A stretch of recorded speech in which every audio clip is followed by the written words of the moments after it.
কৃষকের একটি পুকুর আর সবজির জমি ছিল। মাছ আর সবজি বিক্রি করেই সে সংসার চালাত। কিন্তু হঠাৎ অতিরিক্ত ঠান্ডায় পুকুরের প্রায় সব মাছ মরে গেল। শীতকালে সবজির দামও কমে যায়।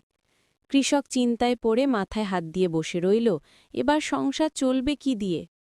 এ সময় তার স্ত্রী আর ছোট্ট মেয়ে এসে জিজ্ঞেস করল, কি হয়েছে? কৃষক হতাশ হয়ে বলল, সব মাছ মরে গেছে, সবজিরও দাম নেই এখন, কি হবে? ছোট্ট মেয়েটি তখন বলল, বাবা, আমি সেদিন 6টা মোমো 50 টাকায় খেয়েছিলাম। আমরা যদি নিজেরাই মোমোর দোকান খুলি, তোমার সবজি দিয়ে যদি মোমো বানাই, সবাই পছন্দ করবে। আইডিয়াটা শুনে কৃষক আর তার স্ত্রী দুজনেই রাজি হল। সেদিনই তারা ছোট একটা মোমোর দোকান খুলল। টাটকা সবজি দিয়ে বানানো মোমো খুব দ্রুত সবার পছন্দ হয়ে গেল। ধীরে ধীরে দোকানে ভিড় বাড়ল, আয়ও বাড়তে লাগল। কিছুদিনের মধ্যেই কৃষকের অর্থনৈতিক অবস্থা আগের চেয়ে ভালো হতে লাগল।